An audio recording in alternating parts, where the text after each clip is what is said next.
Hey everybody, I'm Jesse, and welcome to another edition of Gen X Thinks Live.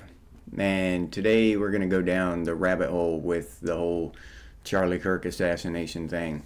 But there's a couple of short related topics that I'd like to touch on first while we have people get on. So we have, by the time we get into the meat of the rabbit hole and the conspiracy theory thing, we can have a few more people on. Vintage, Metal Gear Punisher, what's up, dudes? Glad to see y'all here. But let's see, the first topic I'd like to touch on is related to that shooter, right? They told me, a couple people in the comments and stuff told me that kid was not a liberal, because in one of my previous videos on the subject, either Friday or Saturday or something, I said that the kid was a liberal. And I had people tell me that the kid wasn't a liberal because he wasn't a Democrat. He never voted Democrat.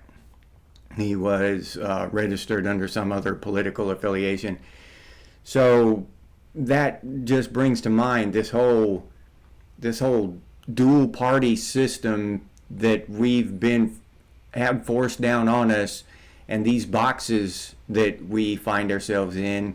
And people are having a hard time seeing themselves outside that box, right? So they think everybody has to be a Democrat or a Republican, and that's it. You're either a left liberal Democrat or you're a right-wing conservative Republican, and that's it. Those are the only two options in the United States right now. And that's how a lot of people believe. And that is just wrong. I don't know how else to say it besides it's just flat wrong. Okay?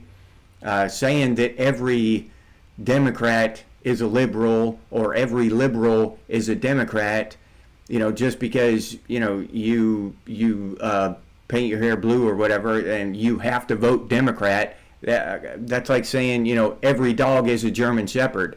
It just doesn't make sense. There are a lot of older people who have just voted Democrat their whole lives and don't believe in any liberal stuff, right? They're really conservative in their feelings and the way they believe, but they vote Democrat because they've been voting Democrat, and they won't vote Republican for anything. That nobody's going to get them to vote Republican, damn it, So we've got Democrats who are conservative. And we've got Republicans with liberal views. Now, I don't consider myself a Democrat or a Republican, to be honest. I don't put myself in that box. I didn't create that box. I don't want anything to do with either one of those boxes. I just so, and I think people need to wake up to that fact. And it's probably the same thing in every country in Western civilization. I don't know the names of all the others, the Labor Party or whatever, and these other parties around the world. But here in America, it's Democrats versus the Republicans, and they hate each other. And, and I just think that most people, the vast majority of people, are in the middle, and they've got some left-leaning views and some right-leaning views, and they're forced to vote by the system. They're forced to vote for either Democrat or Republican, and that's just where we find ourselves. Tripwire, Popeye the Sailor, Lake, just another guy in the woods. Glad to see y'all here. Shannon's Page, Crabman, glad to see you here. Yeah, politics suck, and that's part of the thing I'm trying to get to here, is that we find culture, right? Cultural questions and cultural things being picked up by these politicians and being forced into our politics. Okay? Now, trans and all that stuff and gay and whatever, none of that, that's all cultural. It's got nothing to do, it should not be any part of our politics. We should not have a politician up there talking about trans this or any of that other stuff, right? They should be talking about our freedoms, our rights, the economy, these kind of political things, war, this kind of shit. But we see them more and more calling for violence because of, race and gender and all this non-political, these are cultural issues. But we have had our cultural issues injected into our politics, and not by us. All right? This shit has been done from the top, from the institutions, from starting with our educational system. And it's been forced down on us. So people need to just start waking up to this shit, and not every leftist is a Democrat. Dude might have never voted before in his life, and he might be anti-politics and hate everything about politics, but he's still a leftist. He's still a, left-wing lunatic or a right-wing lunatic or whatever. So, yeah, that's what I just wanted to touch base on that, because I really think that's important, because people find themselves in these boxes that were forced down on them.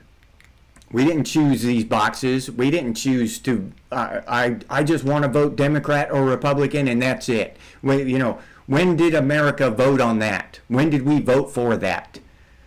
I don't ever remember any kind of election that way, right? So it's been forced down on us. And it's just been normalized, and now everybody sees each other that way. You're either a Democrat or a Republican. What? You think abortion is wrong? You're a Republican. You think the Second Amendment is wrong? You're a Democrat. That's it. And that is wrong. Labeling each other like that and all this bullshit is just wrong, because the massive majority of us are in the center, and we're just trying to get through this world with common sense. I firmly believe that. All right, what's the other thing I wanted to talk about? Oh, yeah. The other thing has to do with Charlie Kirk, too, but it's not about the conspiracy theory part. We'll get into that here in a second. This whole thing, I saw this thing that's going around, and they're doxing people and trying to get them fired from work and stuff for applauding because Charlie Kirk got assassinated.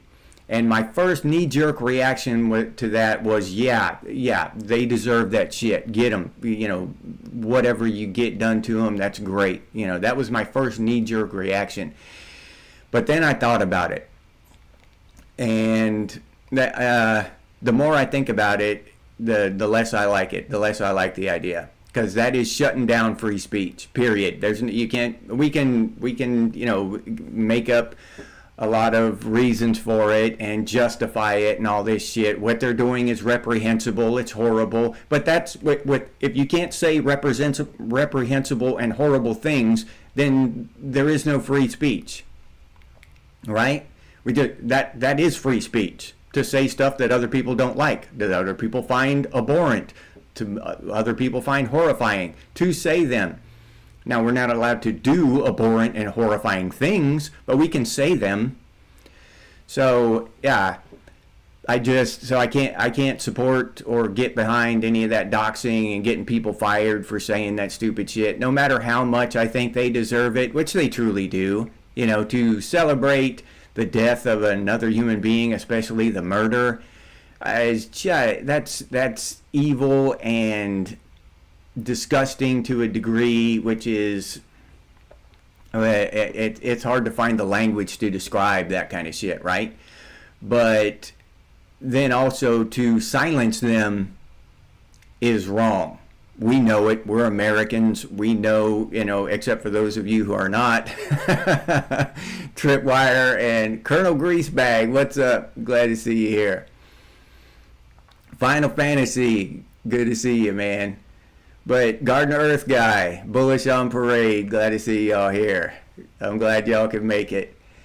But we all cherish our freedom of speech here in the United States, and I think most of Western civilization does.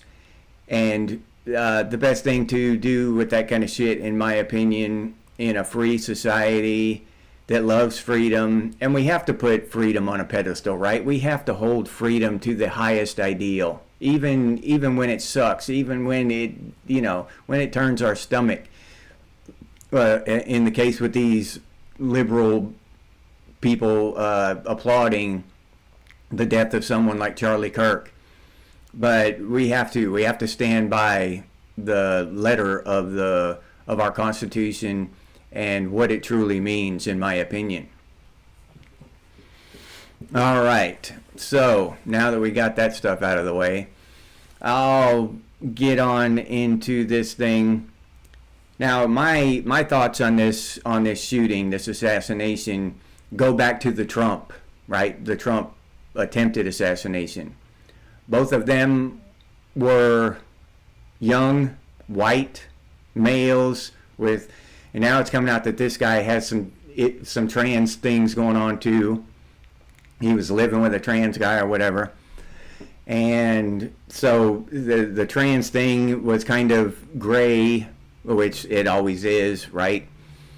And they weren't, they were young, and they weren't like professional snipers or anything, right?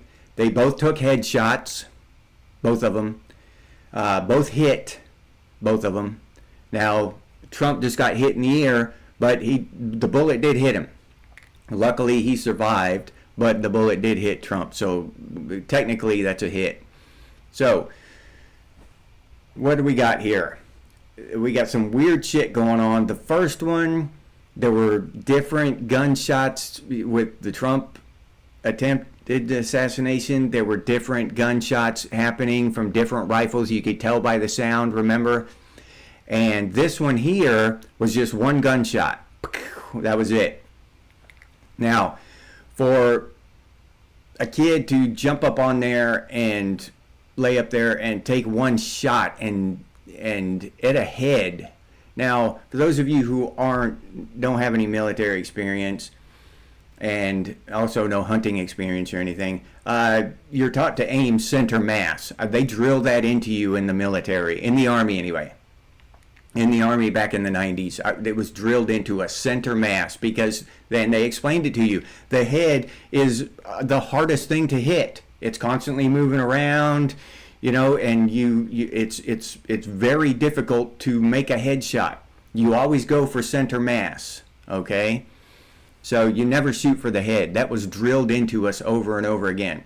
So for this guy to get up on this building, it's elevated, and the place where Charlie Kirk was sitting was down in a hole, actually, in the ground. It sunk down from the flat terrain, then it went down.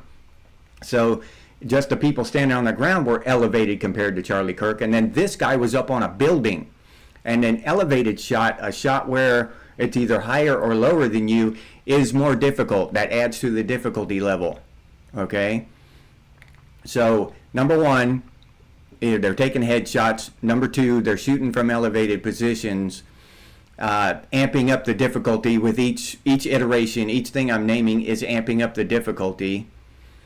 The next thing is that neither one of these guys had any kind of sniper training, right? They didn't know about elevation and windage and all this stuff, right? At a distance shot like that, they weren't highly trained snipers.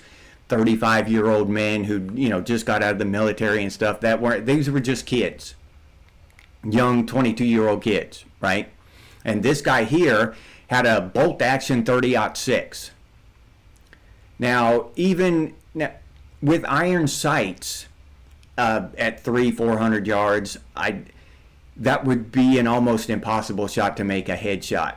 And I'm supposing that it was a headshot, and that whoever took the shot only missed by about 3 or 4 inches down, and he hit him in the neck. But still, that's That's a really great shot not to miss left to right at all and only miss by a couple inches up and down from an elevated position like that at that distance. Okay, now, unless he had taken the time and known what to do and got a scope and zeroed it in, because most people don't know, you just don't put a scope on a rifle and shoot it where the reticles lay like in a video game.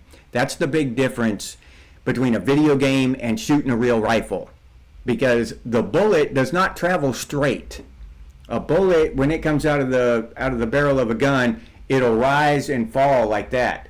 So you've got to zero it in at 100 yards, at 400 yards, at 1,000 yards, like that, and each one you aim differently or you adjust your scope. Excuse me. Now, these kids didn't have that enough training to know all that shit or to do all that shit. All right? And then I heard it reported that the kid took the rifle apart and then put it back together. Now, some of this is just weird reporting, the media just saying whatever, but if that doesn't make sense. An old walnut stock bolt action hunting rifle, you don't just break that thing down and take it apart like you do an M16, which is the rifle I was familiar with in the Army. Now those, we used to blindfold ourselves and take them apart and put them back together so you could do that. Now, the reason for that is so you could clean it in the dark and stuff in battlefield conditions. But those weapons that can be broken down like that aren't highly accurate, because they're just made to put lead down range at the enemy, at a bunch of enemy. You know what I mean? You don't want a highly accurate, stiff, long rifle for an infantry soldier. So so that doesn't make sense there. If he could break the thing down like that, then it wasn't a highly accurate rifle. You know what I mean?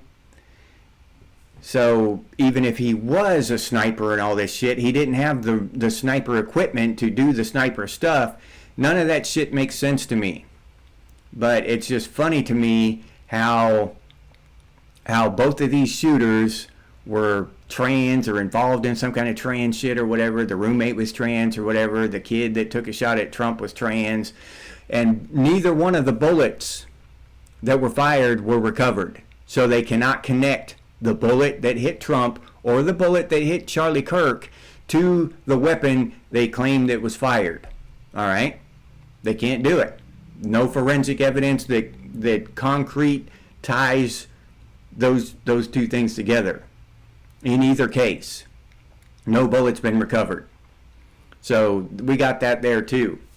That's a big question mark, and something else that is similar between the two incidents, right? Now, so now what else could have happened, right? Now, the way that the thing that kind of plays through my head, maybe this kid got jazzed up to go up here and do this stuff, and as he was getting set up, he heard a gunshot, you know what I mean, and just got up and ran off the roof. I don't know, but then the videos they show, as he's running, the thing he's carrying is flopping around like a towel. It's not acting like a 30-06. Yeah, Crab Man, a 30-06 has some serious recoil. Yeah, and from everything that's said is that the kid didn't practice with it. The roommate of the kid said the kid wasn't practicing with it and shit. He was just, he just picked it up and went over there somehow.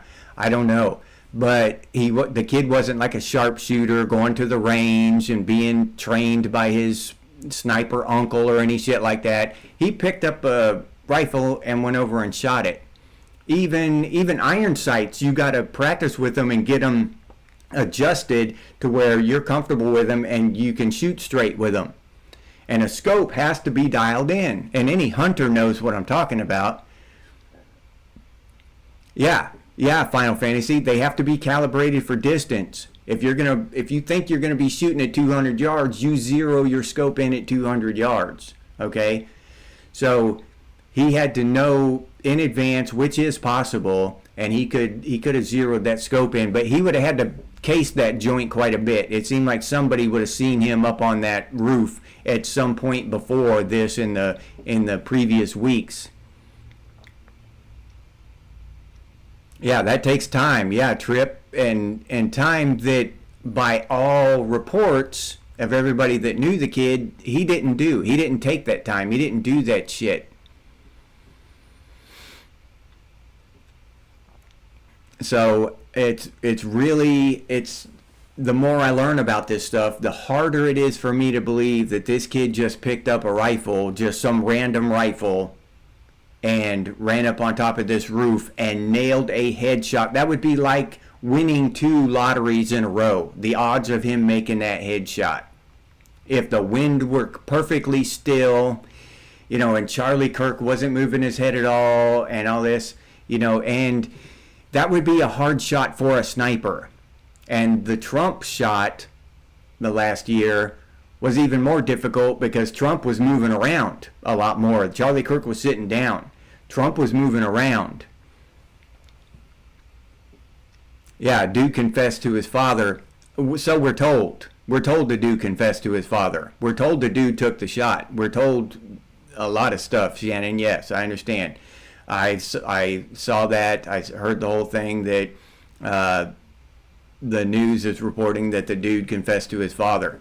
And having said that, everything I'm talking about here is reported by the news. I'm just picking up what they're saying. But every single time we have an incident like this, back to the Trump attempted assassination, back to 9/11, everything, all this shit, there's always huge gaps in the logic. When the government and all this shit are involved, there's huge gaps in the logic. They never just come out and tell us and show us real evidence, show us the guy's confession or whatever. And my wife watches these the true crime videos where these people actually drag a confession out of people that didn't do it, but they break them down and drag a confession out. Then 20 years later, they're exonerated and find out somebody else did it, even though they confessed to it. So yeah, it's not impossible for somebody to give a false confession either. Okay, yeah. If he did hunt, then he will have some experience shooting his rifle, but still, that's another thing I didn't say, is that when you're taking a shot like that, another level of difficulty. Can you imagine shooting at Charlie Kirk that you wouldn't be jacked up, amped up, your heart thumping in your chest, and all of that stuff would affect your shot. We were taught in the military to control our breathing and even squeeze the trigger in between breaths, not hold our breath, but in between breaths. Okay? And try to lower our heart rate so our heart's not jacked and thumping, and that takes training. That's not something you just do. You don't jump up and... Now, I'm not saying it's completely impossible for this kid to have jumped up there and took one shot and took out Charlie Kirk. I'm not saying that. I'm saying that I have questions, that some of this shit seems fuzzy to me. Something smells. Possibly he might have aimed center mass and just went a bit high, but that's that could be possible. Yeah, Plato wrote of the world stage. Yeah. Now, Arnis GM.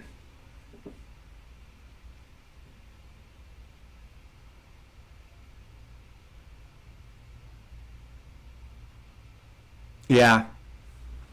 Yeah, he could have. Now, I'm not saying that he couldn't have done all this shit, but that's a lot. All this shit that I'm talking about, that's a lot. That's a lot that a 22-year-old kid had to think through and go through and all this stuff. I'm not saying he couldn't have done it. I'm just saying I have questions. And like Vintage said, first shot, cold barrel, that just a single shot is what, your first time ever shooting at another human being, you just jump up there, cold turkey, first shot of the day, and you nail it, crack, right out of the gate. He didn't need another shot. He didn't need any, a spotter or anything. You know what I'm saying? Telling him the wind direction and the wind speed or anything. So it just brings up questions in my head.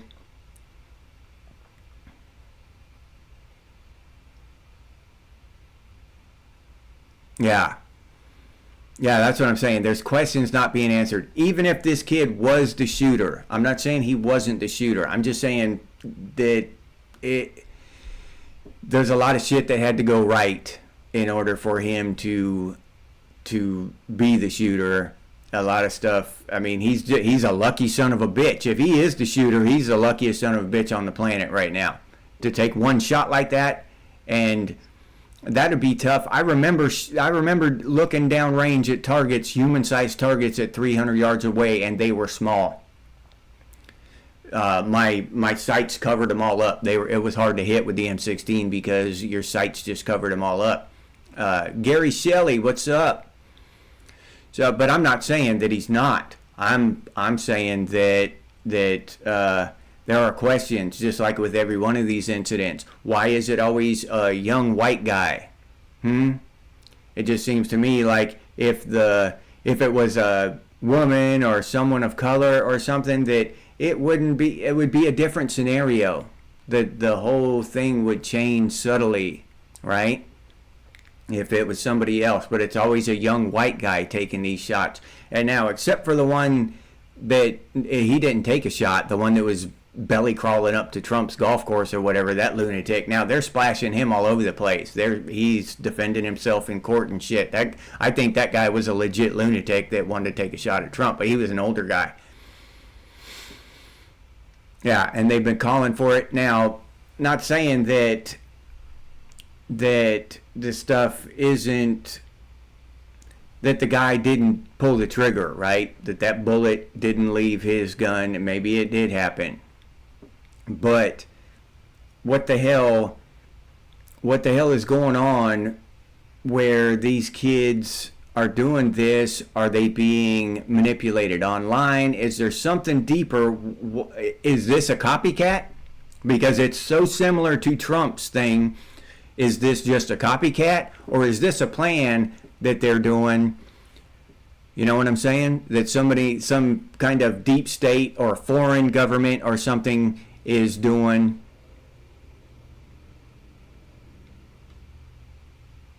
Okay. All right, Chaz, yeah. So it hit the top of his body armor. It's tea time.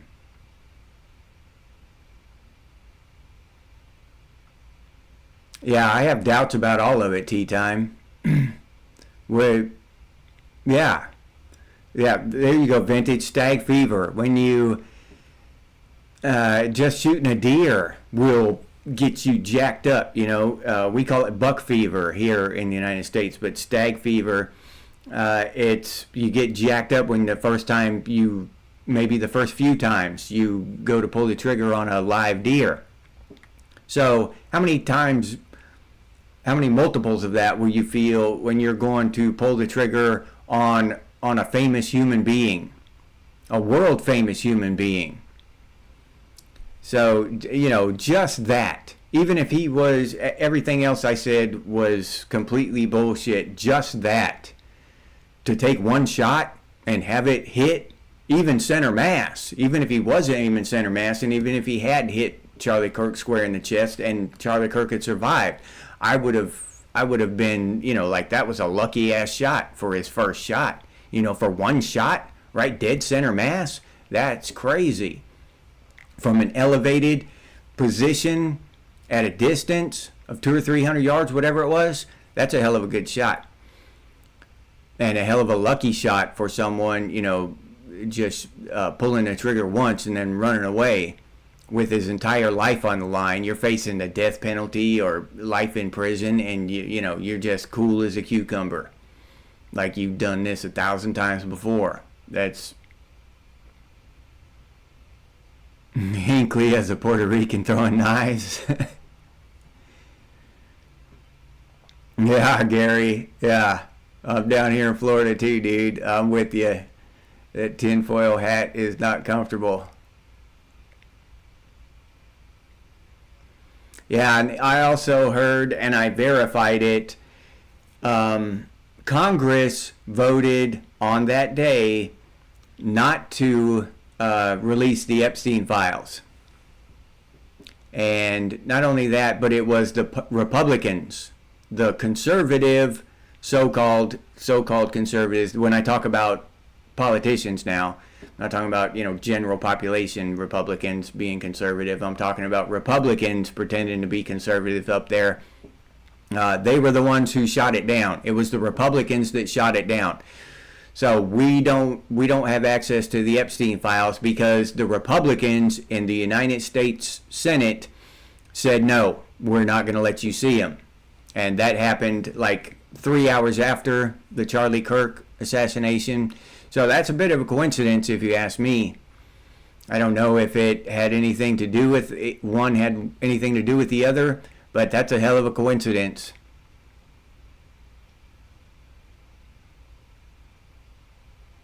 Ah, yeah. Yeah, if a 30-06 had hit him full in the chest, it would have just knocked him straight backward like getting hit with a damn bowling ball. Capital murder is a crime, yeah. Yeah, Metal Gear. Yeah, disciple of Christ, yeah. Yeah, iron sights, they're not the most accurate thing. And even scopes, people want to parallel like the video game, and a video game can make you comfortable at a certain level, but it's not going to teach you how to shoot. Sitting there doing this, and the bullet goes exactly where the crosshairs are. That's not at all like it is in real life. It might make it harder to deal with real life shooting when you get used to shit like that. Yeah, Utah has a death penalty. Yeah, Final Fantasy. Yeah, paranoia. That's what kills me, is that these people are enacting violence because they got their feelings hurt, because they didn't like what Charlie Kirk said and all this. That's just crazy to me. What the hell, We'd all be dead if we thought that way back in the 80s, every time we got our feelings hurt, that was actual violence. Holy shit. No, we'd have depleted the population. We were hurting each other's feelings for fun, trying to. You couldn't, but trying to anyway.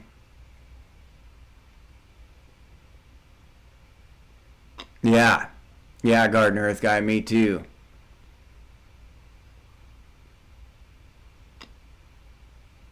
Oh, okay. Yeah, AF, it's 4 p.m. Eastern time. Yeah, lucky as hell.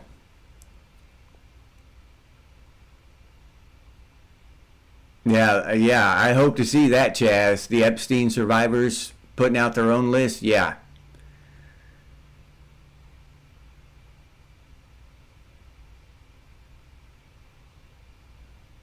Oh no, no underground. We're just comparing stuff between shooting with iron sights. I just brought that up.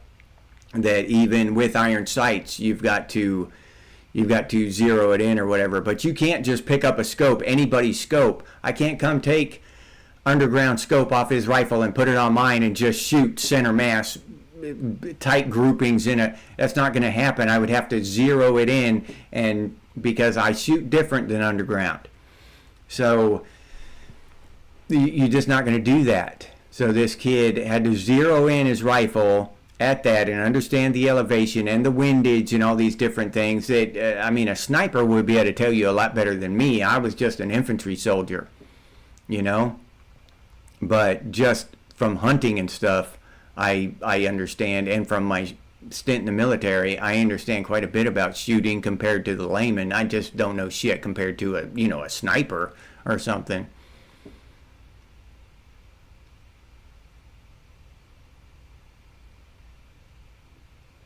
No, I didn't say I couldn't hit the 200-meter targets. I said the 300-meter target looked small. No, I knocked down the 200-meter targets every time. Not every time. I'm sure I missed. I don't remember.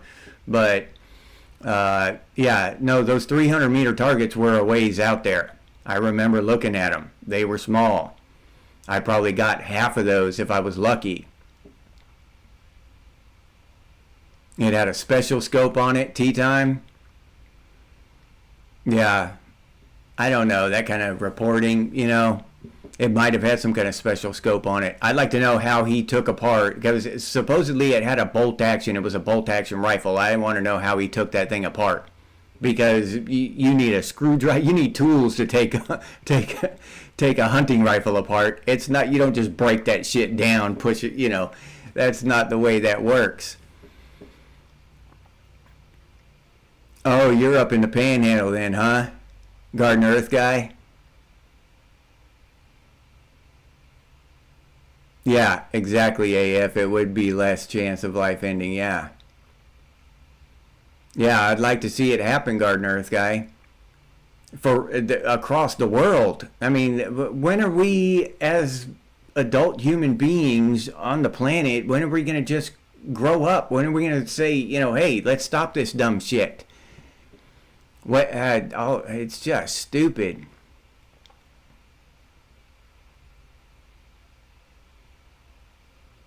Yeah, yeah, disciple. I would just use iron sights. You bump a scope and all that stuff, and it gets out of whack if you're going hunting and stuff and all that, whatever. But I'm partial to iron sights. I haven't used the scope very much in my life. Used iron sights in the army. Just comfortable with them. If it's too far away for me to shoot with iron sights, then hell with it. It'll get away, whatever it is. Yes, exactly. Final Fantasy. You don't just zero a scope in and get a tight grouping at 100 yards and that same grouping at 600 yards. You're not. It's not. You got to recalibrate it for every distance. And he could have calibrated it for that distance and adjusted for that elevation. He could have done all that stuff, but that's a lot of stuff to do for a 22-year-old.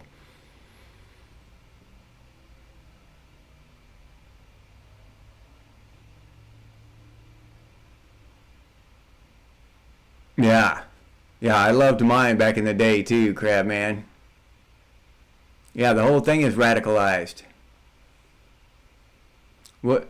No, that's the military. The army was metric. We dealt in meters and kilometers and that stuff vintage. Yeah, 300 meters.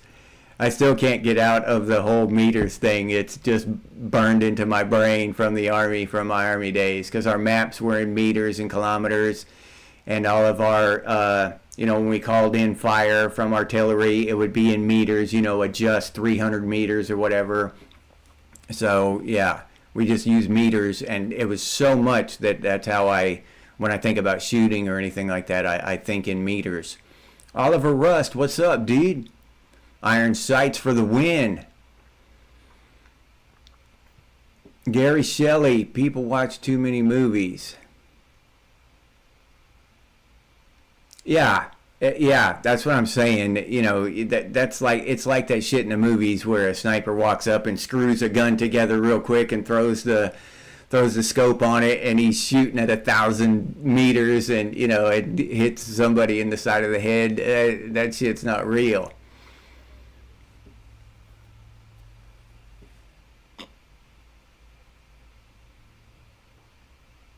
Yeah, yeah, it's tea time. So the shooter wrote on a website that it was a special scope. So that could be anything, a special scope, whatever that guy thought was special. Shit, I got a special dog, and nobody else would think he's special. But yeah, there's so much misinformation from the media, and I don't know if they do that on purpose, if they just throw a bunch of bullshit at us to to confuse us and stuff. They don't just wait and report the actual facts as they gain them. All this he said, she said shit and all this contradictory shit. I think there's something to that. I think there's a reason they do it that way. It used to be Walter Cronkite would come in and tell you the facts. You know, now it's just all kinds of bullshit. Yeah. Yeah, we used to do that, shooting like that too, AF. We did all kinds of stuff like that out in the fields back in the day. And, hell, we'd go through a lot of rounds practicing and stuff. And I'm not saying this kid couldn't have done it and got good, you know, and maybe got good enough to do what he did. But still, he had to have a horseshoe up his ass because that was a lucky damn shot. I don't care how good he was. 2 crosshairs equals special scope. Yeah, disciple. Yeah, maybe illuminated scope harness. Yeah, maybe that is trans speak, Gen X Jack. Yeah, the Mac MC, the gunman was a cop, or the dad was a cop, so he might have been taught that stuff, but I don't know what the hell was going on there, how his son got so far off course. I don't think he could have been spending too much time with the kid, but I could be completely wrong about that. I have no idea. Just doesn't seem that way to me. Uh-oh, Underground's pissing off YouTube Censorship Academy. His comments got disappeared.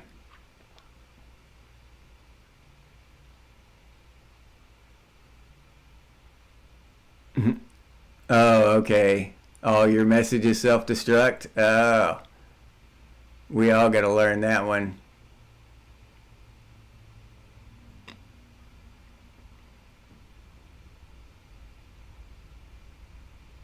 Yeah. Yeah, Crab Man. They come up with all kinds of bullshit and they just want our attention. You know, they just want to grab our attention real quick, and if they can come up with a headline or a blurb or something that'll make people click on their shit and watch it, then they'll do it. They don't give a shit about the facts. That's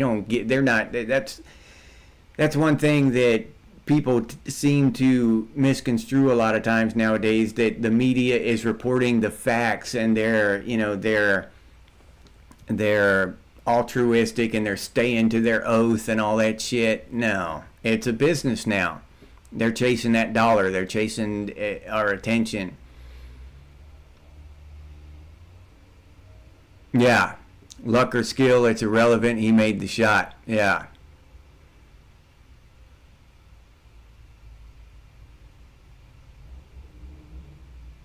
But that thing with the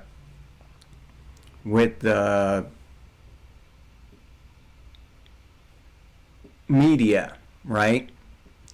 The media, they display all this shit to us, and I just think a lot of times, if not all the time, it's confusing by design. They intend to confuse us about shit, to keep us wondering, to keep us divided and arguing amongst each other, right? So all this shit is, maybe all of these questions I have are complete bullshit, right? Maybe the kid jumped up there, and most likely is what happened, what we saw. The kid jumped up there and fired one shot, it hit, and that was it. Probably that simple.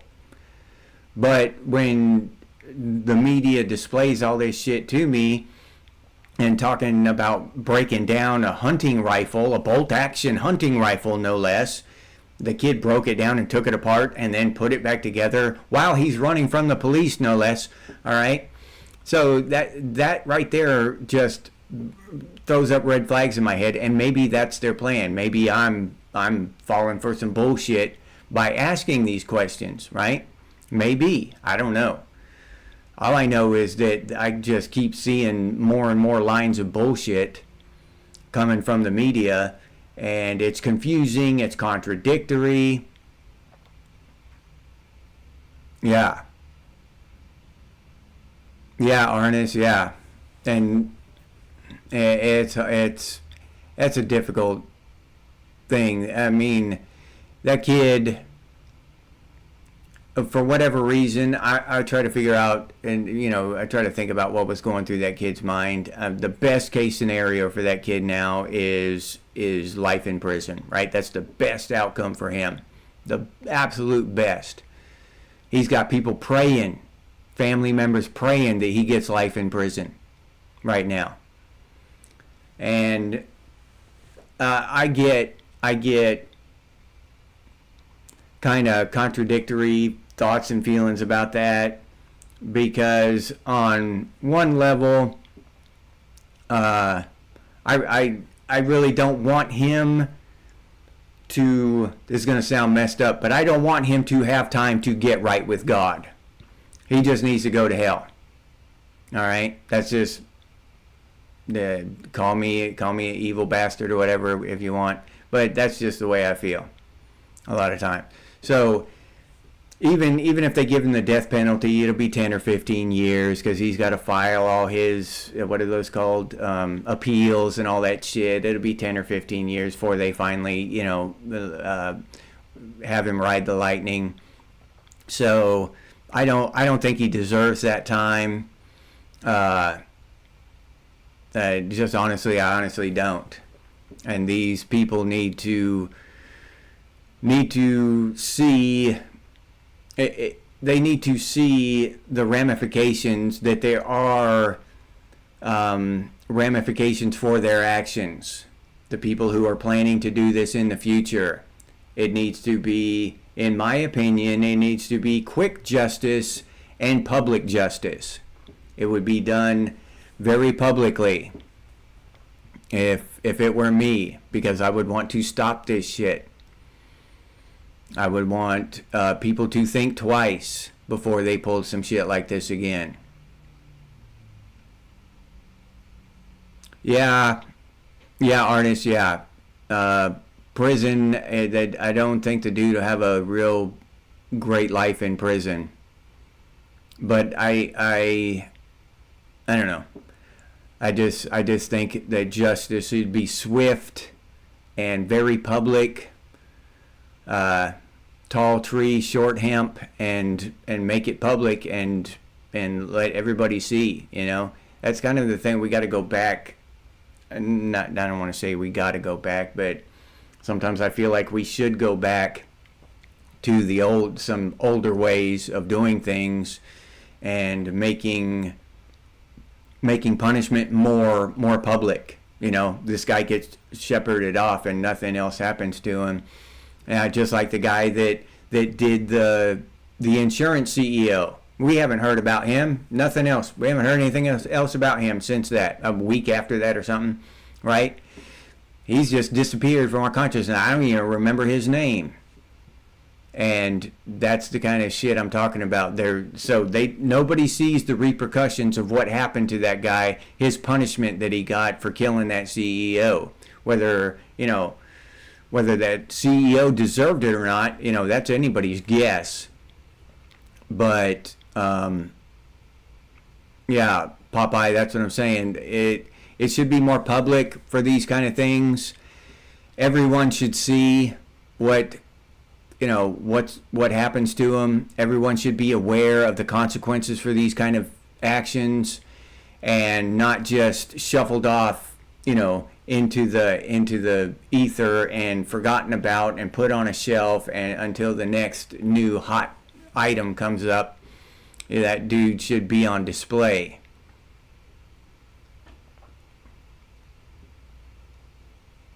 Yeah, exactly, Vintage. That's the kind of thing, that's the exact kind of shit that brings up questions in my mind. So you can't blame me for having questions. And Vintage hit it on the head right here. Broke the Mauser down without a vise, ran away, reassembled the Mauser without a vise, and then left it in the woods and ran away again. And then supposedly called his trans roommate or texted him and asked him to go get the gun for him. So why the hell did he drop it in the first place? Maybe he just didn't want to be seen with it or whatever. The dude didn't have a good escape. Well, he got away though. So maybe he did have a good escape thing, but what the hell did he plan on doing with the gun? But when he jumped off that roof, it didn't look like he had a gun. That thing was flopping around like a towel. You know what I mean? So I just no, yeah. I'm sure you can look up the outcome too, Shannon, but I just think it should be made public. I think it should be like the presidential address, be made public, right? Make his sentence whatever, make the justice swift and make it very public. Make that more of an event than this assassination in the public mind. You know what I'm saying? These kids need to know that there are repercussions, that there are consequences for their actions, and they don't. I don't think they realize that. Yeah, underground. I doubt everything. I doubt. Yeah, nothing I hear. I say that stuff about the kid tore the weapon down and then put it back together. That's what we're told by the media. Did the kid tear the weapon down and then put it back together and drop it in the woods and run? I don't know. That's probably all bullshit just to confuse us. Was it a 30-06? Don't know. I just know what I'm told, And then now I'm talking about it here with y'all, hopefully trying to discover some common sense and so I can think about it with a little more clarity, I need some of y'all to give me some common sense shit and say, well, that's a little weird, Jesse. You're going off the rails with that one. But I'm always suspicious there's some kind of deeper motive with a foreign government or the deep state or something is going on with when we get these kinds of events. Okay? I'm just always suspicious of that, and I have been every time since 9/11. There's just so many questions about that. You can't look at that shit and not have questions now. I mean, what is it, 24 years later now? And you can't look at that shit without having questions, in my opinion. I don't bring that shit up very often because I know a lot more people were victims of that, and a lot of people have strong feelings about that. So I don't talk about it a whole lot. But yeah, I have questions about that. And that makes, now that I have questions about that, I have questions about all this shit. Every time there's an event like this, then I have questions. I can't just swallow the narrative whole anymore. I've got to dig around and think about it and come up with what I think is the most likely scenario. The tree of liberty is very thirsty. Yeah. 7X. Yeah. Once the official narrative is set, it might as well be set in stone. Yeah, you're right.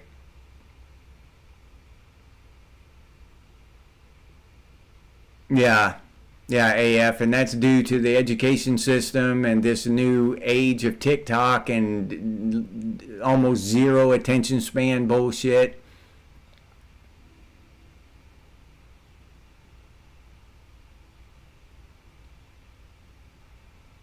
Oh, maybe. I didn't know there was another dude in there in the crowd with an air gun, Arnis. I didn't know that. No. Yeah, all I've heard, Shannon, was that it was a bolt action. That's all I've heard. I've had a lot of bolt actions in my life, never seen one that you could just break down with your hands and take it apart, never seen one. All bolt actions, they're like this, and they're solid, either composite or like maple stocks, and they're solid, and because they're built for accuracy. They're not made to be taken down. That's not the point of a bolt action rifle. You know what I mean? It's not made to throw a bunch of rounds down range and be broken down and be very portable. A bolt action rifle is to be accurate and stiff.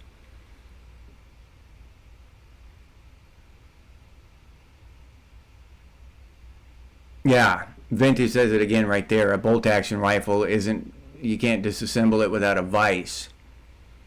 Yeah. So I've never heard of one or seen one that could be just broken down like that vintage. All the ones I've seen, and I've owned quite a few of them myself, I've never had one that could be broken down, or even seen a picture of one that could be broken down. So I've never seen anybody that I know have a bolt action rifle that could be broken down like that. Okay, all right, Trip. Two versions, Mauser and Carcano.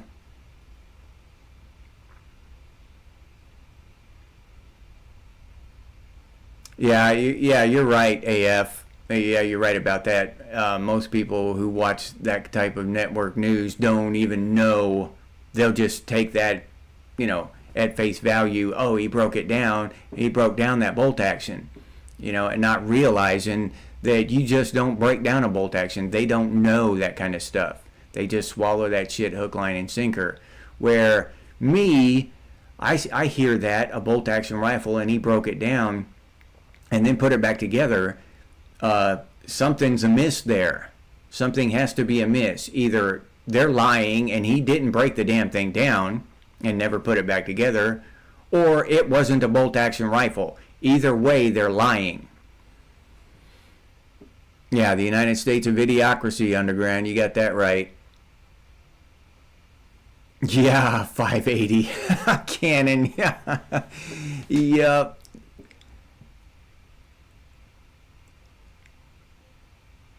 Yeah.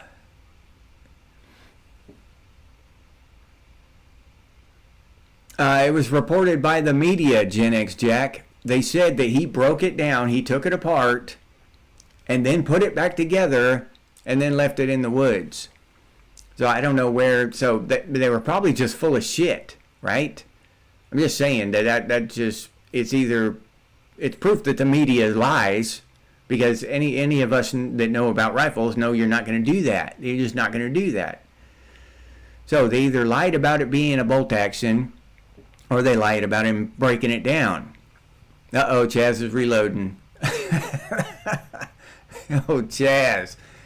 I hope you're not doing that on the way down, Chaz. Hope you're still in the plane. Yeah, Idiocracy. Yeah, that's a great movie. It's so prophetic now.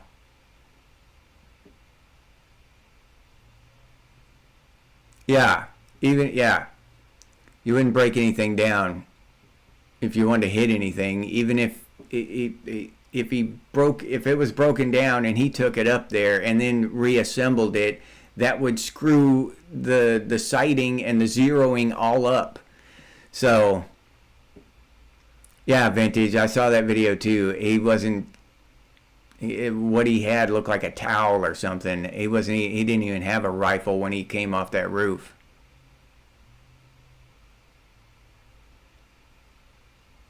Yeah, I saw that too, Shannon. He was walking funny, so they're saying that he had the rifle down in his pant leg. So that's possible at that time. But when he was scrambling off the top of that roof, he didn't have a rifle in his pant leg, and he wasn't carrying one, not by the looks of it, unless it was a rubber one, because that thing, whatever he had in his hand, it's hard to tell because of the the graininess of the footage, but you can tell that thing's flopping around.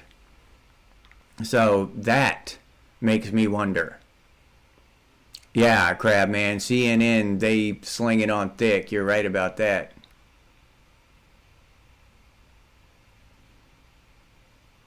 Yeah. Well, that's what they were reporting, Gen X Jack. So I don't know if, like I said, I don't know if he did it or didn't do it. I don't know. I just know they're lying. They lied about it. Either he did it or he didn't. Either way, they're lying. I think they just lie just to lie sometimes. I think it's purposefully to confuse us.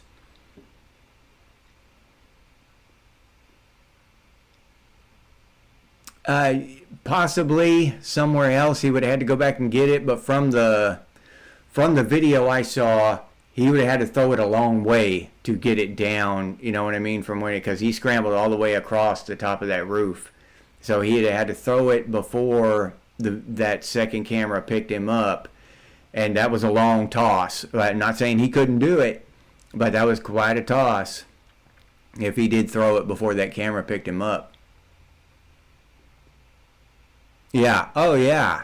Yeah, Arnis, just separating the stock from the rifle would mess with the accuracy. Honestly, I just think they're full of shit. I don't think he took the thing apart. I don't know what the hell. It's all confusing, but that's a mark of the deep state and all that stuff. Look at, and we think this one's confusing. Look at the Trump attempted assassination. That shit was confusing.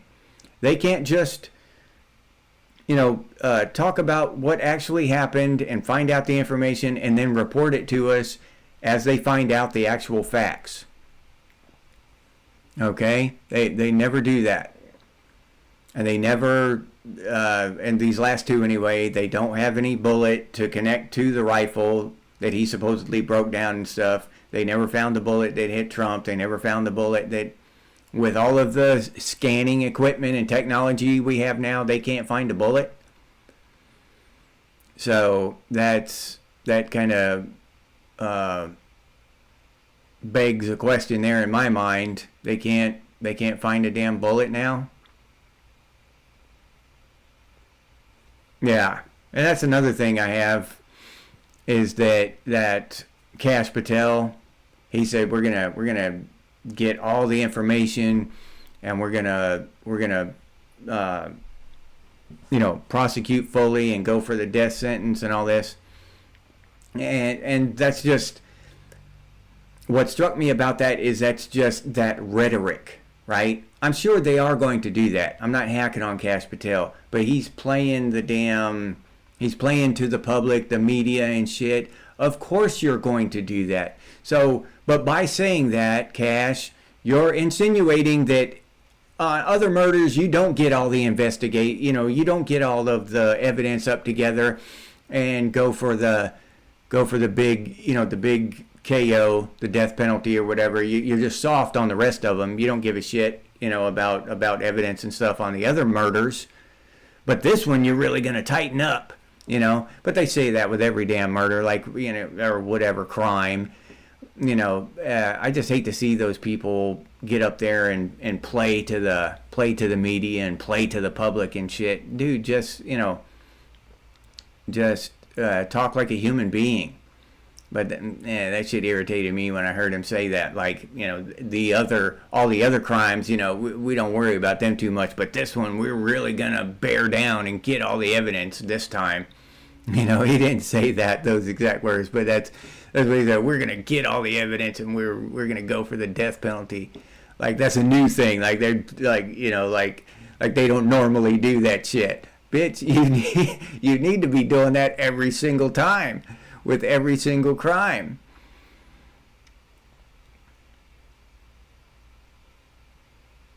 Yeah, underground, you're right about that. We'll see though about whether it affect us in our lifetime. I don't know. Some of this shit jumps up and affects everybody, but most of it just flows on by. All right, AF. Yeah, don't mess it up.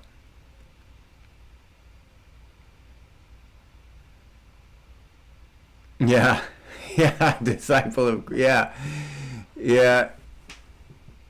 would reuse it. Yeah, he would have found it in no time at all. All right, Trip. But there's so many questions about this stuff, and it's just the media and all of these systems are tied together now, right? All these institutions, the Department of Education, the media, the big corporations, the banking, Federal Reserve System, all this shit's tied together. And I honestly believe that the name of the game is confusion and division so they can keep control. And that's the main goal there. Now, what their plans are for the future, I have no idea. But they hide shit from us. They're hiding all that Epstein shit from us. I mean, it's just a fact. We all know it. We all know they're hiding that shit, you know? And they're protecting each other, because if we found out how dirty they actually are, we might actually come together and stand up and shut that shit down.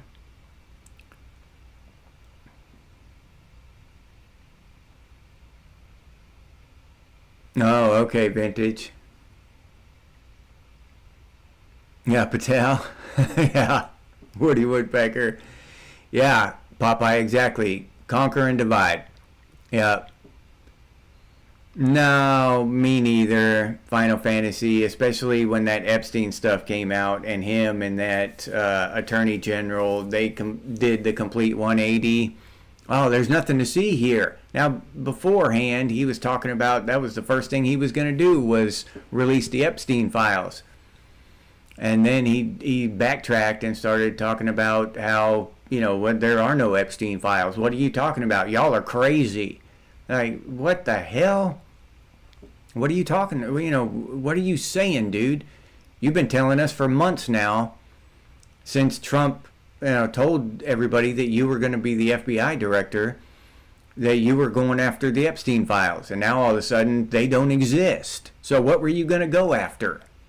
What were you going to show us if there was nothing to show?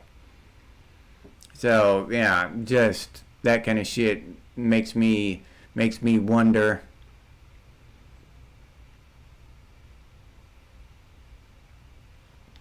So our government is much like every other government around the world. You know what I mean? We're in the same boat as everybody else. Everybody might be a little different. Yeah, it's about time, Laic, that the English did something, and that's what the powers that be are afraid of. That's why they pick away at our freedoms. They pick away at our liberties, because if they go too far, people are going to stand up. They're going to stand up together. I'm going to forget that my neighbor is whatever, a liberal or a Democrat or whatever, and I'm going to forget that my other neighbor is a right-wing Republican loony, and we're all going to stand up together, and we're gonna fight against whatever is going on, right? If it gets too bad, they force us to stand up. So, and they are very conscious and aware of that, and they might have gone too far in England now. English are standing up. I forget the number now. I've heard 100,000 people took to the streets, and I've heard over 1 million people took to the streets in England. So yeah, I'm proud of them. That's about it. They should have done it 20 years ago and not even had to live through the last 2 decades of horror. Yeah.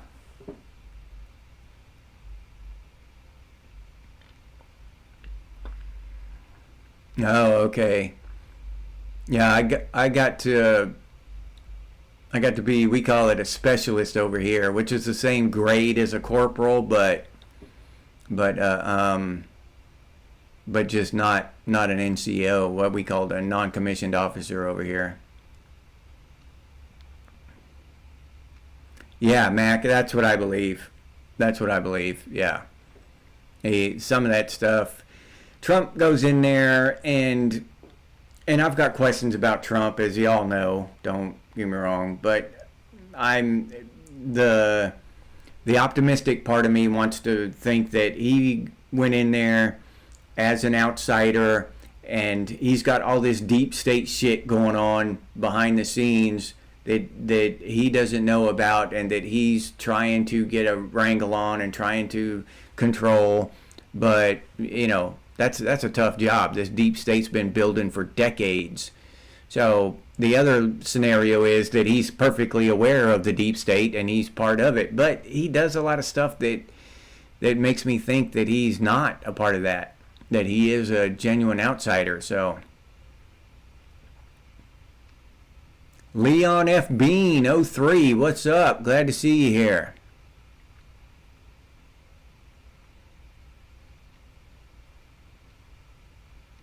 Yeah, bayonets are good. I like bayonets. I need to get myself one. A war hero. Yeah. Yeah, he does. He pulls some stuff that I'm not a big fan of. I got a lot of questions there, but he's in there, so I try to be optimistic, right? That's where I'm at with that. I hope that at the end of his 4 years that his legacy says that he was a good president for us. The other scenario is that that he's just a deep state puppet or whatever, like the rest of them. But I'm really honestly just concerned about freedom for everyone, freedom for the leftists, freedom for the right-wing people, freedom for everybody in the middle of every country. I just want to see freedom. And rather than marching into some dystopian police state, I'd rather just be completely free and watch it all crumble. I mean, hell, if we're going to get to that point where we have to decide one way or the other, I will always 100% choose freedom, and the danger that comes with it. And then I'll protect my family, and you protect yours, and we'll see who survives to pass our DNA down to the future generations. That sounds simple to me. Point blank. All this other shit with all the other crazy shit that people want to do to make the world worse, to make the world horrible. Either we're going to have a decent, civilized society, a civilization, or we're going to be cavemen. We need to choose. Just choose one. If we're in a decent, civilized society, people don't shoot each other for their opinions. In a decent, civilized society, people don't wage war for profit and slaughter each other by the millions or the thousands and all this shit, right? So we either need to go toward a civilized society or just go back to barbarism. We'll go back to, thundering out of longboats with axes and, that kind of shit. But what the hell? I mean, honestly, what the hell are we doing then? If we're not going to be peaceful and civilized and prosperous and all this great shit that we've been promised the whole time, then let's be barbarians. Let's at least have freedom. If we're not going to have safety, and a perfect example is Charlie Kirk. If Charlie Kirk can't have safety, he at least deserves freedom. You know what I'm saying? So that's kind of where I sit with that shit. And that's kind of the thing, me with the apocalypse. Right? Then drop the bombs or bring the asteroid, whatever. Let's let something else sort it out then.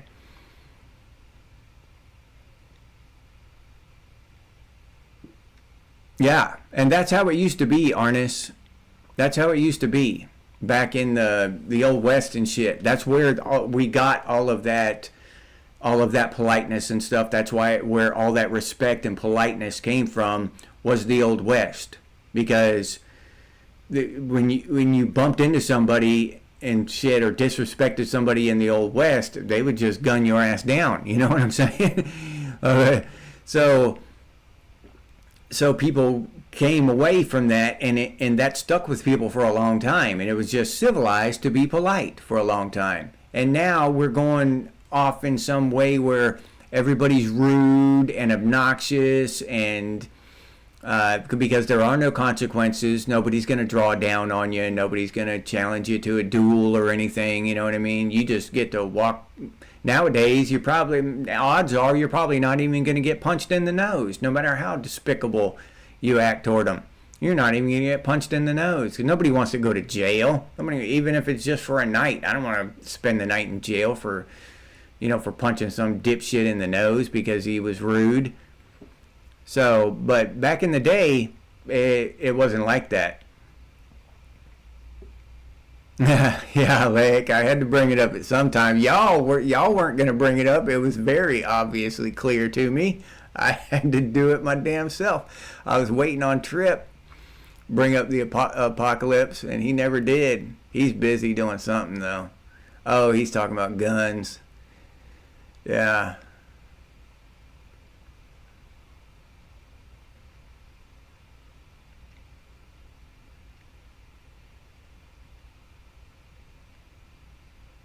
Yeah.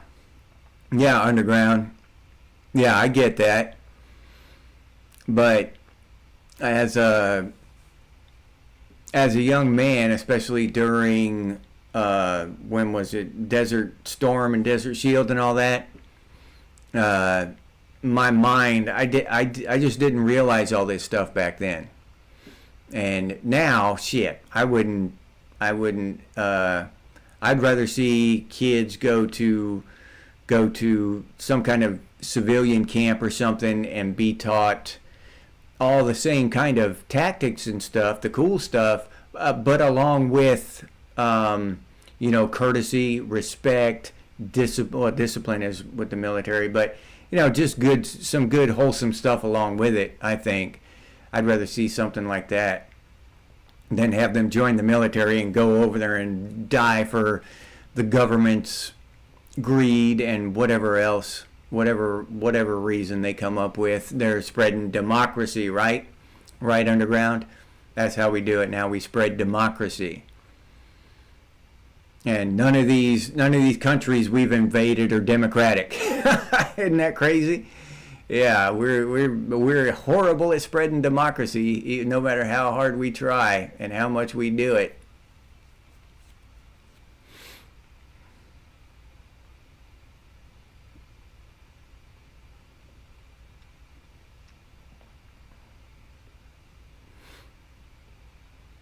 Scars are a mark of bravado. Yeah, we all got scars from the '80s. Every one of us had a lot of fun doing that shit too. Jumping bikes and just all kinds of crazy shit.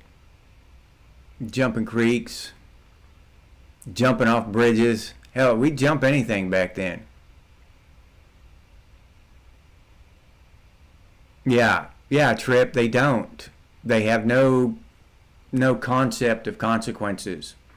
And that's why I was saying they should make the consequences public. Put that shit on public display, on a force feed, so just so everyone has to see it. They should show that shit in schools.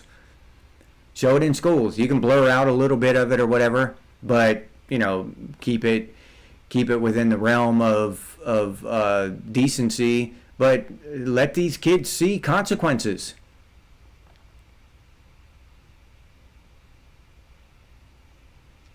Oh, okay. Yeah. Yeah, not surprising. But a lot of vets when they get out, no matter what, I'd say most vets when they get out, they're like me. They completely turn 180 degrees. They're all hoorah when they're in the military and stuff, and then we get woken up in the military, and that started to, and that really turns your life around, right? And makes you start questioning everything and looking at things differently. Yeah, Chaz is still jumping. Chaz is still jumping out of airplanes. Perfectly good airplanes that are still running. They're not like missing and backfiring and shit when he bails out. They're just chugging right along. Chaz jumps out. I don't know what's wrong with him. I don't know. Joe P, what's up, Joe P? Glad to see you here, man. Yeah, talking about all kinds of stuff.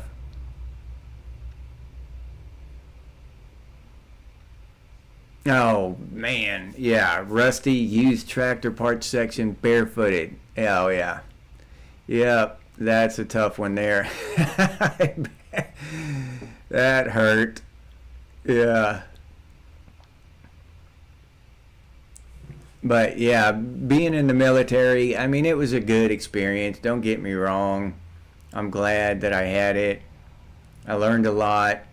I learned one of the most important things you learn in the military, though, is discipline, and that just can't be said enough. You know, especially for these younger kids, discipline and self-reliance and stuff, but also teamwork. But nowadays, not just nowadays, back then it was the same way. I just didn't realize it back then, right? The whole war thing. We're going to war over there in Iraq and shit back in 91. And it was bullshit back then. It was bullshit. What the hell did Iraq do to us? You know? So what the hell? Why were we over there killing Iraqis? Honestly, and dying over there in the sand. It's just insane now. When you actually think about it, what the hell are we doing? It's insane. Oh, they're not perfect, Chaz? So you bailing out just in case, huh? Just in case they start backfiring.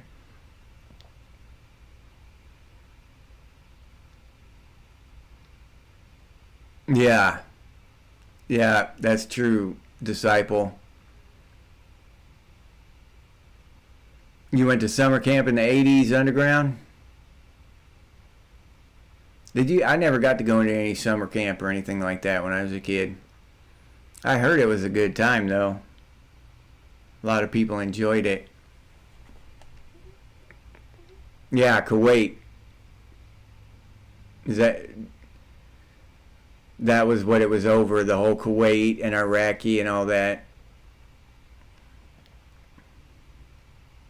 Yeah, Oliver, Evil Knievel was our hero, yeah. Yeah, he was the man. I remember what he tried to jump the Grand Canyon, didn't he? Some shit. I remember that was a big media stunt when he was going to jump the Grand Canyon. I don't think he made it, if I remember correctly.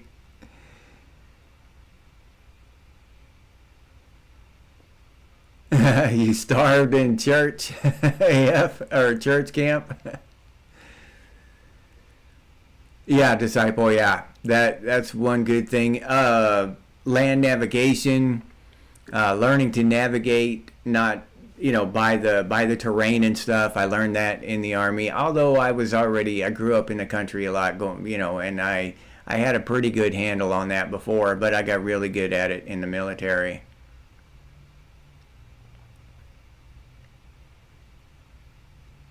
You were too shitty of a kid, Arnis? Yeah, me too.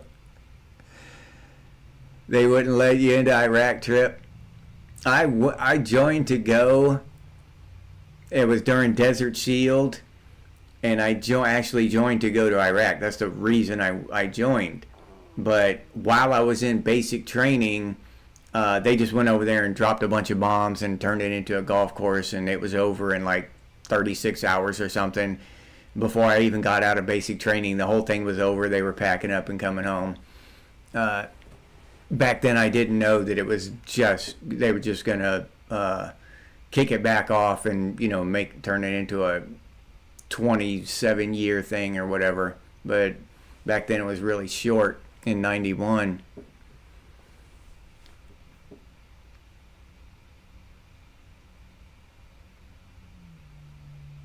Oh, that'd be cool as hell, underground. Yeah, release baby salmon into the river. Yeah, that'd be cool. Yeah, that'd be an awesome thing to do.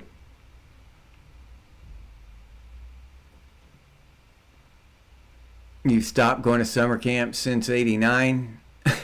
Well, we need to make a Gen X summer camp. Yeah, that'd be awesome. Bunch of 50-year-olds.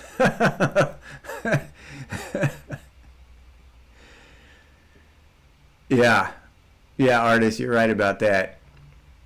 And once you wake up to that kind of stuff, and I've seen when over there in Afghanistan, I've seen the video of those American soldiers patrolling poppy fields, guarding them over there, protecting them, and that kind of shit. That'll make you bitter, after being in the military and seeing that kind of shit. you just don't want to see that kind of stuff. You know what I'm saying? See military personnel used to guard drugs, and you know, and then the stuff you've heard about drugs your whole life, about how it's the American government who's been bringing the drugs in, and you see movies with, you know, where the CIA is bringing the ones bringing the drugs into the United States and stuff, and so you get jaded and disillusioned a lot, because you want, you know, when you're in the military and you're pushing your body, punishing yourself to go through all this training and all this, and you really want to believe that what you're doing is right and good, right? You're fighting for the right. You're fighting for freedom. And it turns out you're fighting for heroin and oil. That'll piss you off if you're, you know, if you've got a working brain. That'll piss you off. Yeah, geriatric summer camp. Won't be too long. We're gonna be geriatric.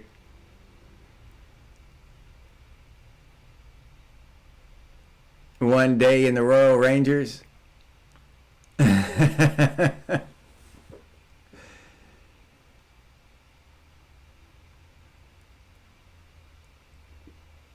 Oh, okay. American Horror Story. Do you remember which season it was? I can just look it up. I can just look it up. I like American Horror Story. Me and my wife has watched part of it, I think. I don't know if I've watched every season. Oh yeah, water slides, jarts, heavy metal music. Yeah. Oh yeah. Metal Gear Punisher. That'd be the most awesome summer camp. Yup. And real shit too. Real food. Yeah. That'd be an awesome summer camp. We'd have to have some of those steel slides too, and let them cook in the sun all day, so they'd be, you know, 180 degrees by the time we try to go down them in shorts. Yeah, that'd be awesome.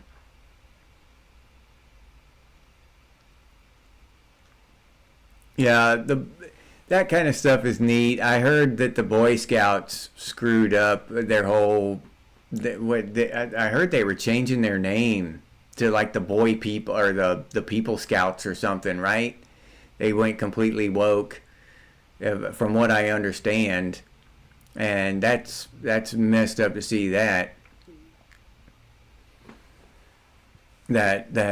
woke crap taking over everything. All these businesses trying to go, you know, go into this off the rails with all this shit. Who was the latest victim of that? The Cracker Barrel. Yeah. Yeah, but we just need regular shit. Why can't kids just be kids anymore? Boys be boys, girls be girls, and, you know, let kids have fun. Let kids go to regular ass summer camp without, you know, getting indoctrinated and all this weird shit now. What Metal Gear Punisher? Part of what mess? Yeah, condition our boys to be strong again. Yeah. Yeah, disciple. That's that attack on masculinity and manhood and all this stuff that we see now, and that's just going to weaken our entire population. You know, it's insane. Who would want to weaken our own species? You know, what other species on the planet would do stuff to intentionally weaken itself? I just don't get it. Oh, the scout mess? Okay. Yeah, I heard about that too. I've heard that, you know, my entire time growing up. That, you know, or my entire life, you know, different things about that. So, yeah, it wouldn't surprise me one bit.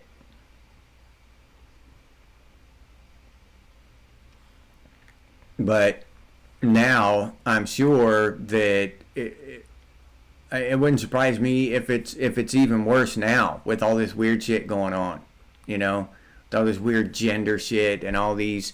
They've got the perverts in the women's clothes, you know, telling stories to kids, to kindergartners. Not even Winnie the Pooh stories or anything, but like weird stories. It's hard to even imagine that shit or stomach it nowadays. I don't understand how any parent could send their kids to a school. But I saw in the video I was watching that parents were standing around clapping for that shit, right? They were applauding that shit. So people are insane. They're just crazy. And what do we do? You know, what are we supposed to do about it? What am I supposed to do about some school in Washington State that allows, you know, cross-dressers to read weird stories to children when the parents of the children are applauding it and celebrating it?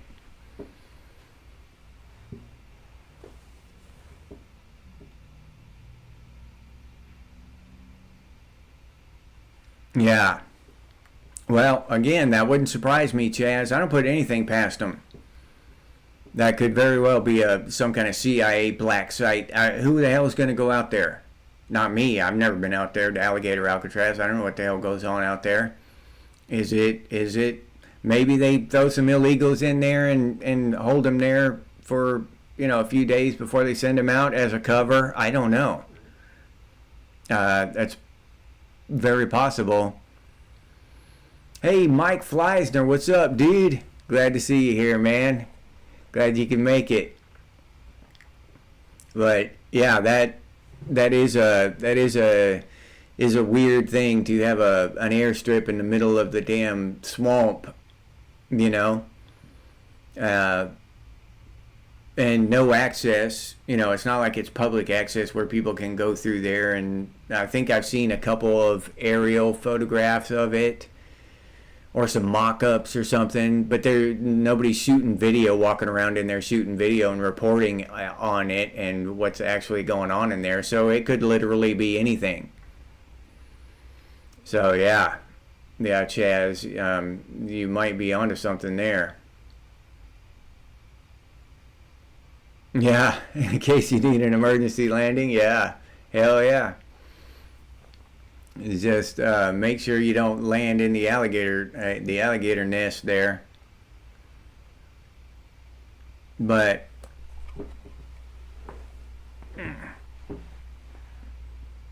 yeah, everything they do is really, I think, designed to confuse us and keep us in the dark, right? And we don't know what happened. We don't know what are they doing there at Alligator Alcatraz?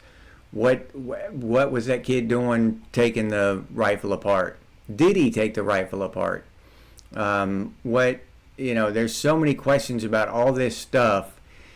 And did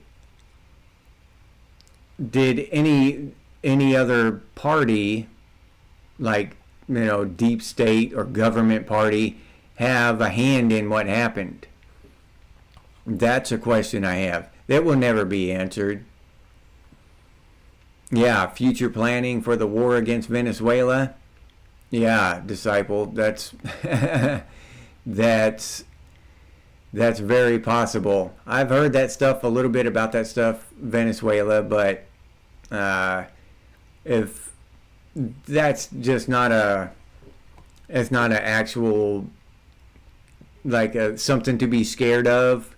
I mean, we tinker around, I guess you would say. We kind of mess around with other countries, and we'll send some troops over there, maybe a lot of troops over there, and we'll bullshit around. But if anybody actually declared war on the United States and forced our hand there, especially with Trump, because if he just unleashed hell on a country, I mean, you got to think about it. We could just drop bombs on the entire country for a week straight. You know, just fly over and drop bombs on them for a week before we even we even got real with it, before we even got got serious. Just bomb the shit out of them for 2 weeks, and then we'll start talking.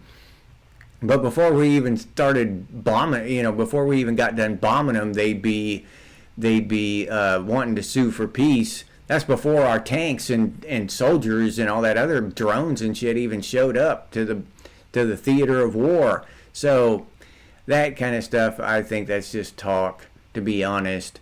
That's one of those 24-hour excursions that wouldn't even be a war unless a bunch of other countries got with Venezuela, and made it into something bigger. But it's just like United States versus Venezuela or some shit like that. It's not even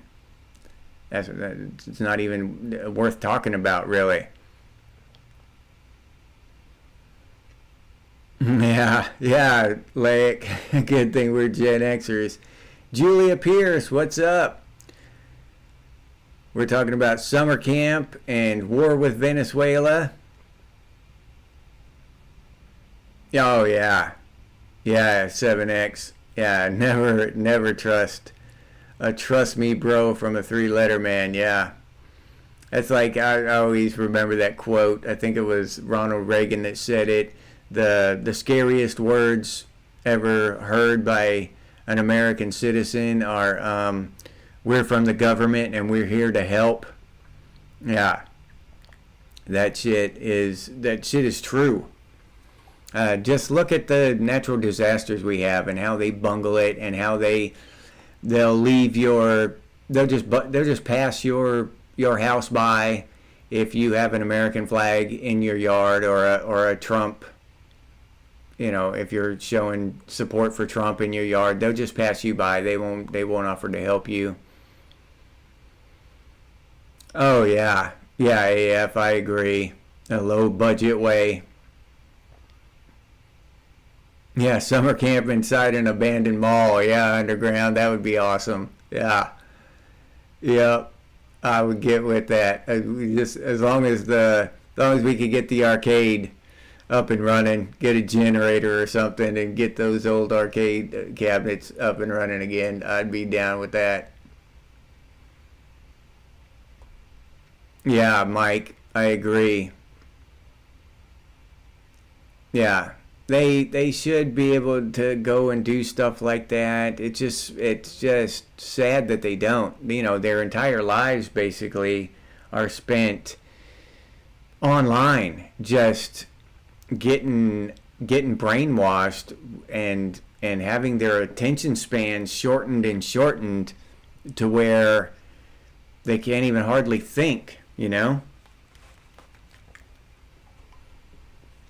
And even in the kids that aren't going out and doing crazy shit like this, it's hard to watch. And then they're going to be more and more reliant on AI into the future. And that shit that is no good for society. Yeah, we need generators for the food courts too. Yeah, you're right. Metal Gear.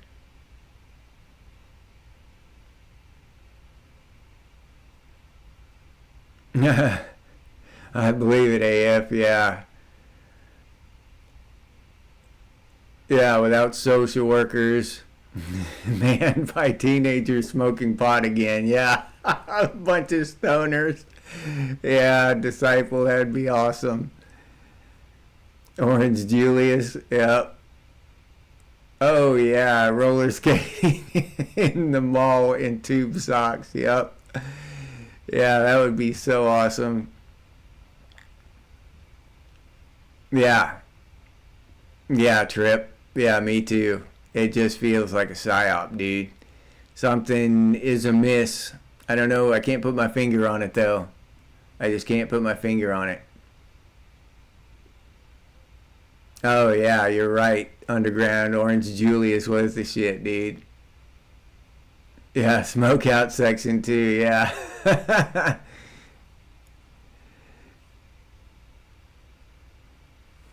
Yeah. Yeah, we need, what was that? Damn, it's on the tip of my tongue. What was that store with all the weird, crazy shit in it? Just random weird stuff. One of y'all will remember it for me. Damn, it's on the tip of my tongue. Had just all kinds of crazy shit, and we go in and just look around. And I don't know if I ever bought anything from that store, but it was just a bunch of cool stuff to look at, you know. Damn, it's on the tip of my tongue. But yeah, we need one of those stores open too. Spencer's, yep. Yeah, that's the one. Yeah. Yeah, we need a Spencer's in there too. Yep, Spencer's Gift, yeah. Yeah, Jeff 7. Yeah. I've heard that idea before about retirement homes, about the malls being converted to retirement homes for us, and that would be awesome. Yeah. Oh, Sharper Image, is that another one of those, Chaz? The one I remember was Spencer's. Was Sharper Image a store like Spencer's?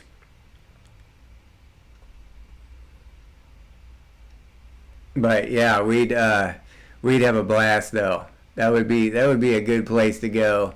We just have to have Hot Topic. Yep, I've heard of Hot Topic. I have heard of that one.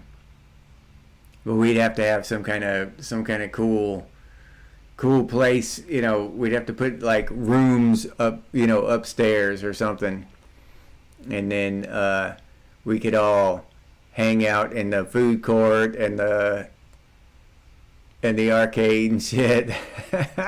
That'd be a good place for an old folks home. I think that's a good idea. And summer camp, shit.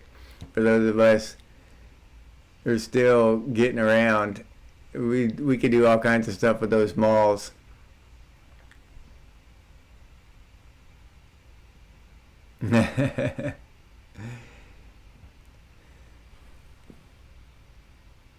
Yeah. We had so much fun back in the 80s and the 70s too. I got a lot of good memories from the 70s. I know some of y'all were born in the later 70s and you don't remember the 70s so much, but I had a lot of fun as a kid, a little kid in the 70s. I was a teenager in the 80s. And but when I was a little kid in the 70s, that shit was just buck wild as kids, you know. Just get turned loose and do whatever the hell we wanted. If we got, you know, injured ourselves too bad, then we had to go back home and get bandaged up or whatever. But most of the time we just ran loose and did whatever we wanted as long as we were home before dark. But down here in Florida, just about the time it got, well, back then anyway, about the time it got dark, the mosquitoes would carry your ass off. The mosquitoes would make you go home, you know. We didn't really go by street lights back then. We went by mosquitoes. You could hear them coming when the sun started going down, and it, you know, right at dusk, you could hear them coming. All right, 72, 74. I was born in 71, so I got most of my childhood years in the 70s, late 70s, you know, probably. My childhood that I remember best is probably, you know, 75 through 79, the later half of the 70s. The earlier part I don't remember so much. You know, I was a little kid then, 3, 4, 5 years old. Yeah, Ford in the Woods. Yep, yeah, Underground. You know what I'm talking about. Cool Man, what's up, Cool Man? Glad to see you here. Crabman 71, that's a good year, dude. Yeah. Oh yeah. Yeah, I spent a lot of quarters on video games. I never had a whole bunch to put in at one time. But yeah, I used to love those things. The worst one though was that dungeon one. The one with it was like a cartoon, you know, and you move the controller. Again, I'm having a mind blank, but it was Dirk the Daring or something. The dungeon, the knight, and you controlled him, but it was like 50 cents a game, and it was so hard to learn. Backyard phone party. Yeah. Yeah, that'd be fun. Yeah, disciple. I never did really I never did really cotton to that. Even now, it's medically legal here in Florida, and which basically makes it legal because I don't know about every other state, but here in Florida, you just go to talk to some bullshit doctor, and uh, and they give you a card or whatever. They don't like actually physically check you or anything. They just ask you if you got a problem, and you say yeah, and they give you a card, and then you just go back and renew your card every year. It's not actual doctoring, medical anything. It's just bullshit. It's just a way for them to collect their money. So I could easily do it, right? But I never have really cottoned to it. Every time I've done it, I have zero tolerance, and it just blitzes me out of my mind. And I don't have fun. I just lay there and stare at the ceiling and wish for it to get over with. So the couple of times that I've done it throughout my life, and the last one was fairly recently, in the last 10 years, I just never really took to it, never liked it enough to build up any kind of tolerance. So yeah, I just never. Dragon Slayer tea time, yeah, that's the one. Rusty Doob, what's up, Rusty? Glad to see you here, man. Yep, Dragon Slayer Gen X. Yep, yeah, yep. Metal Gear Punisher. Dragon Slayer is the one I was talking about. But yeah, I just never really took to weed too much. Like I said, it's not because I was anti-weed or anything. Everybody I've known pretty much did weed or whatever, smoked it or ate it or something. I just never really took to it myself. I never had a big enough tolerance, and never had the desire to build up that tolerance. Put it like that. Oh yeah, yeah. Underground, the game with the M60 and shit. Yeah, I liked. I liked Afterburner. Do y'all remember that game where you flew that F-15 or whatever it was, and it was down, and you were going through a valley, and it played. I think it played Highway Through the Danger Zone or something. I think it was Afterburner, and you actually had the joystick of a fighter jet, and you pulled the trigger and stuff. That was pretty cool. Zaxxon is yeah. Yeah, yeah, go to city to city, get them all stoned and talking together. Yeah, Trip. Bonfires and keggers. Now we're talking, Gary. Yeah. Yeah, Master of Puppets. Hell yeah. I'm not even from here. Yeah, Chaz, I believe it, dude. Yeah. Oh, okay, underground. Yeah, I don't know. I never really took to it. Like I said, I'm not against it. Hell, I don't care. But it just never really took to me, I guess, maybe is the way I should say it. Not that kind of stone, huh, AF? 14 Tomcat, Metal Gear. All right. Yeah, Afterburner. Okay, so I'm right, Mike. So it was Afterburner. I love that game. Yeah, Gen X POV. Yeah, that shit was awesome. I spent a lot of quarters on Afterburner now. Yeah. Oh, it was $1? No shit. But yeah, I didn't remember it was $1. But yeah, I spent a lot of quarters on that one.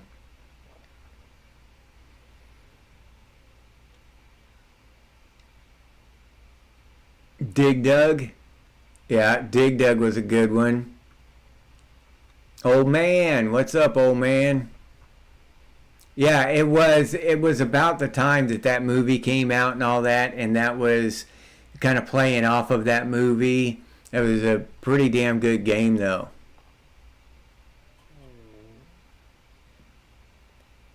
Oh, okay. So you got to play it for an hour or so for free. That'd be awesome, Gen X. Yeah. Yeah, that'd be awesome, dude.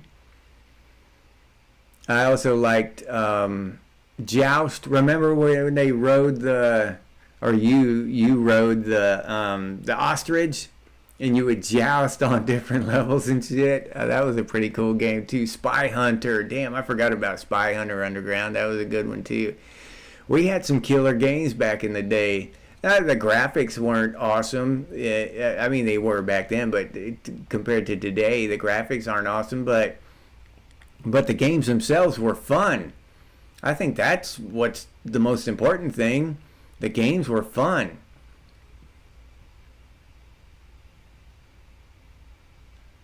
Arcade gun ranges with BBs. Yeah, Joust. You remember Joust Tea Time? Y'all ever go to the... Oh yeah, that pterodactyl was insane, dude. Defender was a good one. Yeah, Spy Hunter was hard.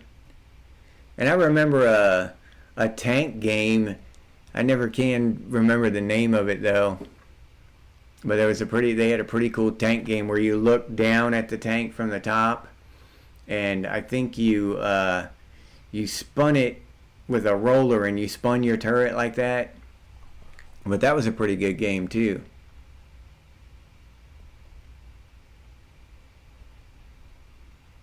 Artiste, what's up? All right, well, thanks for stopping by and saying, hey, man, I appreciate it. You play Joust at work all the time now, Chaz? That's pretty cool, dude. Tempest, I remember Tempest. Yeah, yeah, Disciple. The games were about winning and completion, and they were difficult, right? That was before all the difficulty levels came out. Oh, I'm going to put it on easy, or I'm going to put it on hell, or, whatever, the nightmare mode or whatever. It was always nightmare mode. You know what I'm saying? That shit was just hard, but it was cool. That's the way it was. You felt lucky just to be able to be playing the game. Tecmo Bowl, yeah, we can't forget about Tecmo Bowl. Yeah.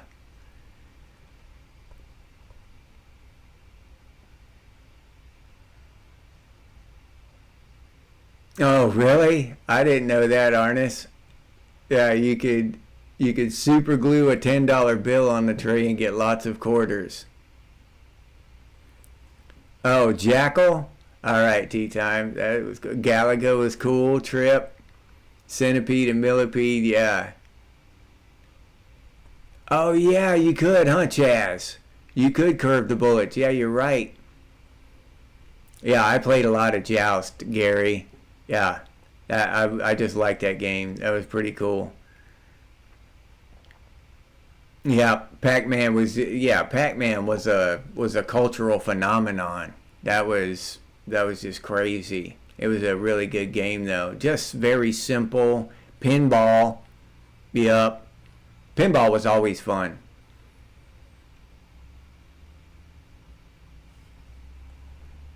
Yeah, smoke and body odors.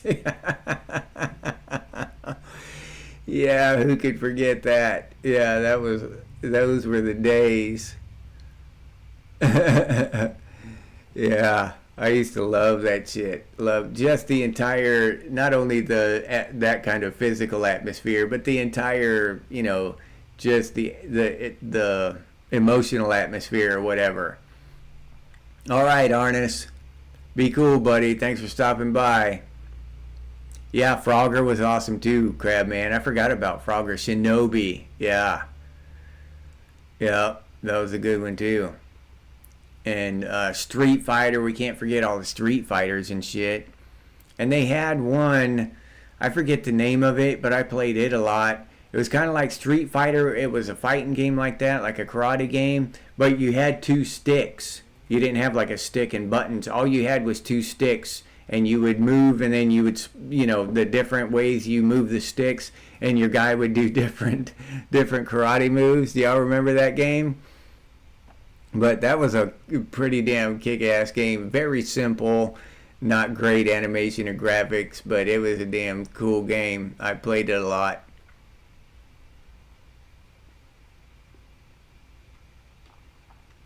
Yeah. Yeah. Oh, okay. All right, AF. Yeah. They fight on ostriches. Yeah, that's the game Joust. Yeah, Frogger was good training for life. Trip. Yeah, you're right. Dragon Ninja. I've never heard of that one, Metal Gear. Yeah, shooting out the star with the full auto BB gun. Yep. Yeah. Is Tea Time, is that the one where they had the two sticks? I think so. Now that you mention it, pole position was awesome. Yeah. All right, Popeye. Thanks for stopping by, man. Be cool, buddy. Double Dragon, Mortal Kombat. Yeah, those were all great games. All right, well, it's that time. Oh, okay. All right, Tea Time. Yeah, I played that game a lot, dude. I put a lot of quarters in that game. Was the scrolling beat 'em up? Okay. All right, Metal Gear.